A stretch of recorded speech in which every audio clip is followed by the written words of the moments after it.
Wyoming News Now starts now. Good evening and thank you for watching Wyoming News Now. I'm Valeria Fugate. Happy Father's Day to all the amazing dads out there. Let's jump into weather with Carl. What's the weather looking like, Carl? Well, we have some spectacular conditions coming our way. Going to be beautiful. We're going to make it into the mid-80s. Be a great way to start out our week. We'll have a breeze or two for some of us. Skies are trying to clear. Scattered cloud makes its way through here and there. And with those mid-80s, that mild weather making it back in, a little bit of breeze is going to be tolerable. Plus, it's going to dry us out fairly quickly, in fact. The other thing that's going to dry us out is many of us are going to be in the upper 80s and even a 90 or 2, if you can believe that. We do have some of that is going to be fairly warm for us into eastern Wyoming. Western Wyoming still staying fairly cool. And that transfer of that heat from one side to the other, that usually encourages the winds to blow no matter what our area is across the Cowboy State. For us in southeastern Wyoming, it looks to be a little breezy. Also for us in central and western Wyoming, once that breeze kicks up, it's going to stay with us. And we'll talk about what else is coming our way in the full forecast. That's going to be in just a few minutes. Thanks, Carl. Parts of Casper has seen a lot of water recently. Areas in Natrona County High School and Three Crown Golf Course saw threats of flood activity. On West 13th Street and Sycamore, cars have been having a hard time moving. Some got stuck in high waters. On Pine Street, a house had water up to its power meters, almost drowning half of the AC unit. Casper has been issued a flood risk for the next couple of days as rain threats continue. Continuing with Wyoming's high rains in the spring and summer, our reporter John Habershaw takes a look at how it's affecting fish and wildlife.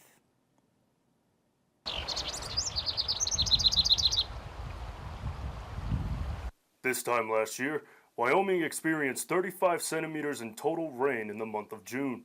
This year, however, there's already been a total of 1.8 inches of rainfall in just 15 days in June alone. So what does this mean for the wildlife? Well, this is excellent news for really all of Wyoming's wildlife when we have really good, wet, sustained springs like this. Coming off of a winter where there was high snow totals, the soil moisture across the state has been great. And with the rain comes plenty of green vegetation for animals to feed on. What's really important for our big game to have good fawn production, calf production, that sort of thing is moms need to enter the winter in pretty good shape. They need to go into winter with a lot of fat on their backs, and it helps them get through pregnancy. The game aren't the only ones benefiting from the wet start to the summer. Fish have also been reaping the benefits. The reservoir levels, a lot of the lakes and stuff that were getting really low have all recovered, and so there's good water in there. Lessens the threat of winter kill this coming winter, so that's a really good thing. Good stream flow in the streams tends to keep water temperatures down as we get into the hotter part of the summer, so that's good for fish.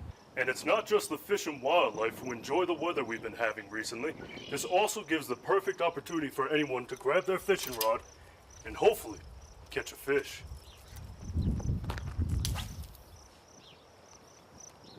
And being an ex-fisherman and hunter, I love it because it's feeding the birds and also the wildlife. It's really great. It's been wonderful for our lawns, our plants, all of our landscape, so we haven't had to water, which is huge out here because normally you're really pouring the water to your yard. For Wyoming News Now, I'm John Habershaw. Governor Mark Gordon is taking Wyoming's fight to Capitol Hill. He's pushing a bill that would undercut the Bureau of Land Management's effort to conserve public lands. Our Washington Bureau reporter Molly Martinez tells us why it's bad for business. Governor Mark Gordon sat before a committee and argued that no one knows how to take better care of Wyoming than Wyomingites. But opponents of the bill say this will fuel an already dire climate crisis. I was raised by a dad who often reminded me, Christy, we don't sell land because God's not making any more land. South Dakota Governor Kristi Noem came to the Capitol Wednesday to stump for a bill that would strip the Bureau of Land Management's authority to, quote, protect intact landscapes, restore degraded habitat, and make wise management decisions based on science and data. Wyoming Governor Mark Gordon speculates that the rule was put in place by political, not environmental motivations. One can only assume from broad sweeping statements of this rule that it was pushed from the top down to serve an agenda rather than improve management of the public lands. But opponents argue the rule does far more good than harm. It's not going to cut off development. It's not going to cut off our ranchers from grazing. It's not going to cut off oil and gas. It's not going to cut off mining. It's going to make sure that we are adequately balancing the needs of conservation, protecting our cultural landscapes, and ensuring that we are also balancing that with our resource management. A handful of Great Plains governors have already signed off on this bill. It is unlikely that it will ever make it past the president's desk. On Capitol Hill, I'm Molly Martinez. U.S. Senators Cynthia Lummis and John Barrasso have teamed up with Governor Mark Gordon to present the Wyoming Federal Funding Summit. Saturday was the last of the three-day summit that took place in Sheridan. Our James McDowell spoke with Gordon about the importance of the event. Let's just say hypothetically, if I was wanting to work on a big project and I was wanting to get some federal funding, but I didn't know how to go about that. Would this be a good place to go? Cities like Casper or Cheyenne have got pretty sophisticated granting offices. People can write those grants. But when you look at a place like Midwest or the town I grew up in, KC, in the case of KC, it's maybe a restaurant owner or a tire shop owner who's the mayor. There's an accountant that maybe doubles as somebody who's going to administer the city. And what we wanted to do is to make sure that we had the resources available, the training available, so that a community like Edgerton, which is really looking at a water project, is able to get the federal dollars that can make that project work for them.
Great to see you. Hope you're doing well. We got a number of things going on in our weather we need to talk about. So come on in. We'll check this out together. We do have some cool air that is trying to make its way in from the north and northwest. And that system that's going to bring that cooler air in, it's also going to make a transfer of some of the warmer air that's already in place, mixing in with that cooler air. That means we're going to have some wind. So some of us are going to get in on some windy conditions, and that's usually the case for us in Casper, some of our wind-prone areas around the corner to Douglas and down to Wheatland. And with those winds coming in, we're going to have a bit of a change in our forecast, and that's going to really be a mix of conditions to where we have some warmth that's already in place, which is going to be why we're going to be in those mid-50s as we start out. And then as that air stirs in, we'll get into those mid-80s, which is going to be mild. Now, it's going to be warmer into eastern Wyoming. We're going to have some 90s that'll pop into the forecast for us over into the western panhandle in Nebraska. But up into Casper we go, where those mid-50s will be fairly standard. A scattered cloud here and there through the day as well. A mid-80 for us, mild, but we are going to have a bit of a breeze. Some of these winds are going to have some gusting conditions in them as well. Over the course of our evening across the rest of the state, we see a lot of 50s and a lot of 60s, cooler air into western Wyoming. Now that cool air is also going to prevail into western Wyoming throughout our day, but notice how warm it is up into Newcastle. 89 degrees for us, 92 Torrington, mid-90s for Scotts Bluff, warming up in the panhandle. Now, as far as our stormy conditions go, we've got some relief for the next couple of days. Now, we get closer to Wednesday and Thursday, we have a disturbance that's going to come through. It's not going to blanket the entire state, but it is going to be unsettled for many of us, and that's going to bring some rain showers in, a thunder shower for our Wednesday, possibly Thursday into Friday morning. It's going to go through fairly quickly. So once it gets to us, it's going to make its exit in the next 24 hours or so. And as it looks now, it looks to arrive late day Wednesday, linger into our Thursday. But then it'll be gone. Friday, we have some transition of recovering from some of this cooler weather back into the mid-70s, and then into the upper 70s we go for our Saturday and our Sunday. I wouldn't be surprised to see an 80 as we get into our Saturday for many of us, because that warm air is going to really get pushed back in, and it's going to warm up considerably once that storm passes. That cold front that comes through with that unsettled weather in it affecting us. Wednesday, Thursday time frame for us in Casper. Friday, Saturday straightens up. Sunday looks to be beautiful, and then a stretch of nice weather once again for us.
Hello and welcome back, and happy Father's Day. Sunday is baseball country this time of the year, and that trend continues for Casper and Cheyenne's Legion baseball clubs. I'm Jax McCarty, and let's get into the action.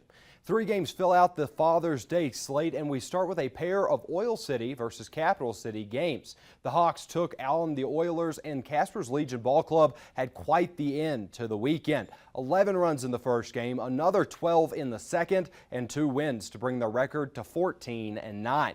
Our final game from the Tony Andanuccio tournament involves the Sixers playing the Pueblo Azteca. Ethan Reisdorfer went 5 innings with 1 earned and 3 strikeouts, but the team from Colorado gets through it with the win.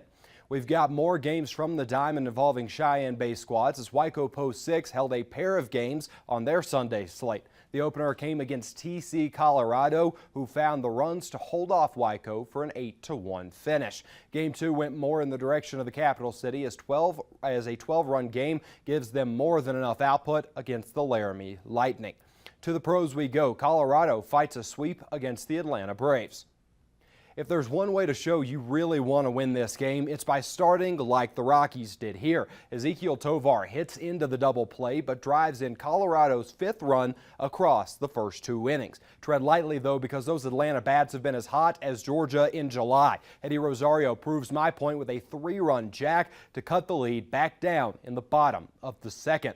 Colorado keeps it at a 2-run lead, but here comes Rosario again in the bottom of the 3rd. The chip shot drives in a man on 3rd and sends that lead now down to 1. We advance just 1 more inning. Colorado still has that lead. Ozzie Albies at the plate. The swing looks good, and the result is not great for Colorado. It's another 3-run yard shot for Atlanta. That's the lead, and they keep building on to it for the win and the series sweep. Colorado heads to Cincinnati for a 3-game stretch starting on Monday.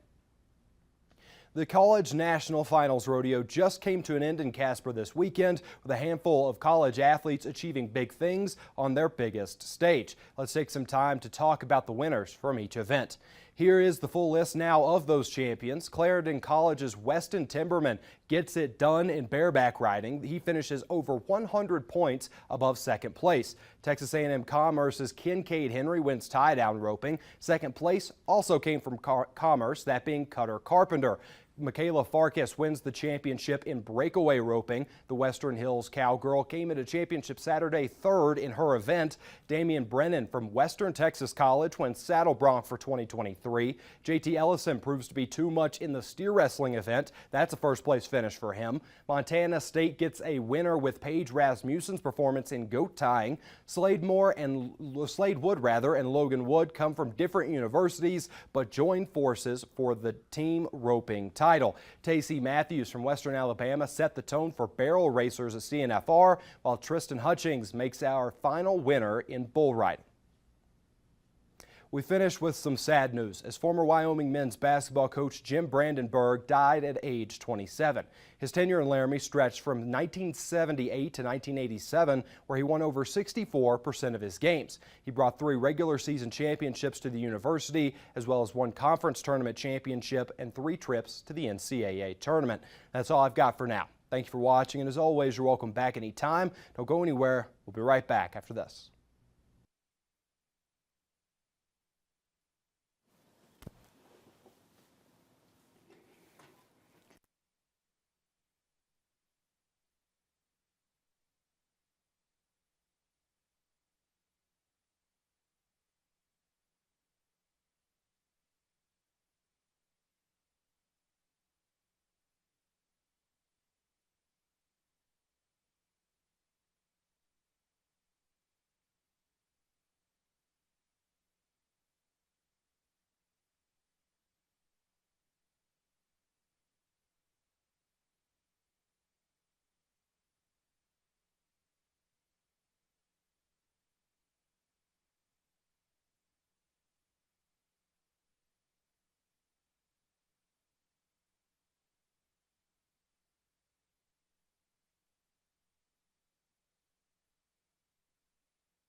And there's a shot of our beautiful Capitol thanks to Lennox Auto Repair Center and Glass and Detail Center. A private data of millions of Americans is compromised, according to officials in Oregon and Louisiana. Anyone with a driver's license in those states could be victims to cyber attack. That's also impacting the U.S. federal government. Gloria Pasmino has more on who could be behind the attack and what you can do to protect yourself. A global cyber attack, likely exposing the private data of millions of Americans and hitting U.S. agencies, including the Department of Energy. This is an ongoing investigation impacting not just Louisiana, but major businesses, governmental entities, and organizations around the world. Federal officials are blaming a Russian-speaking gang of hackers who call themselves CLOP.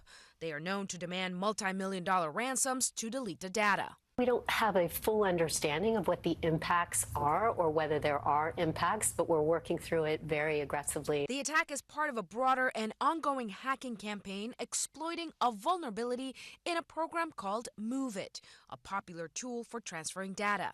The company behind the software says they are working to fix vulnerabilities in their code. Most of the time, the security people in organizations are very technical people, incredibly smart people. Unfortunately, what I find is they sometimes forget about that human element. Cybersecurity expert Eric Cron says organizations should also focus on the dangers of social engineering, scamming people to give up vital information. If we can get the human element handled in the cybersecurity side, then we would see a whole lot less of this stuff in the news. In New York, I'm Gloria Pasmino. Officials say the data breach apparently involves a contractor and impacts a small number of workers. They suspect Russian cyber criminals are to blame. A chaotic and deadly Juneteenth holiday weekend around the U.S. follows multiple mass shootings overnight. Right now, police in Chicago are investigating a shooting incident that left one person dead and at least 22 others injured, while police in St. Louis and Central Washington State are investigating their own deadly shootings in their cities. Shelly Malashi has the latest on the investigations. We were all just out, and next thing you know, shots just got going off, and everybody ran, and it was chaos. A Juneteenth celebration turns into chaos in Willowbrook, Illinois, early Sunday morning when multiple people were shot. The shooting took place in a parking lot, according to witnesses. At least 12 ambulances were on scene to treat the victims. All I could do is check on my friends and want to see if everything was okay. Right now, police are investigating a motive. In Washington State, day 2 of the Beyond Wonderland Electronic Dance Music Festival in Grant County had to be canceled Sunday following a mass shooting overnight. 2 people were killed and 3 others injured, including the shooter, who is now in custody. We don't know what the motives were or what the intentions were of the shooter, and we'll have to wait and see if we can find that information out later on. Meanwhile, in St. Louis, Missouri, police are investigating a shooting that left 1 juvenile dead and 9 others injured.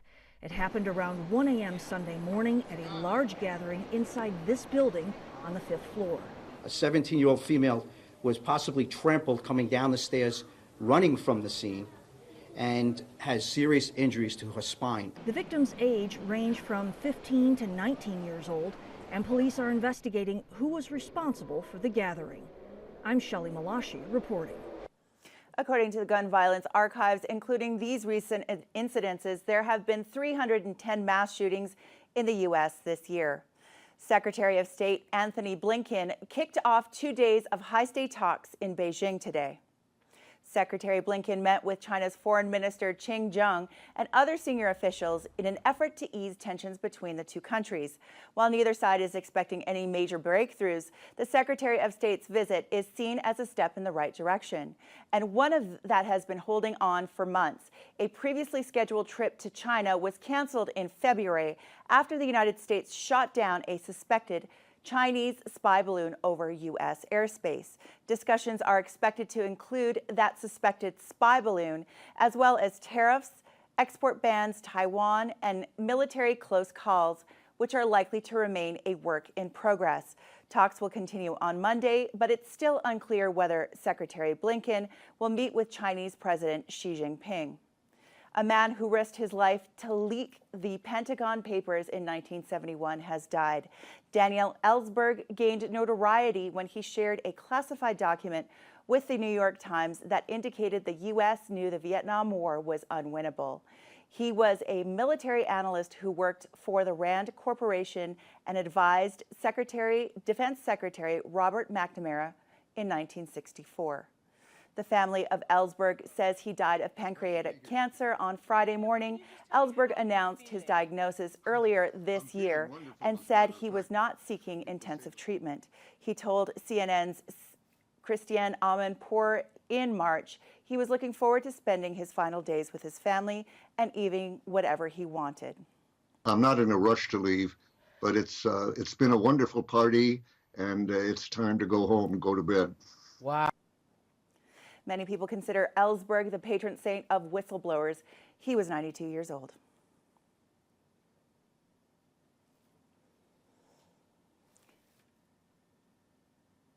Jackson.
Do this right here. Okay. Yeah.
Are you going to talk first or mine?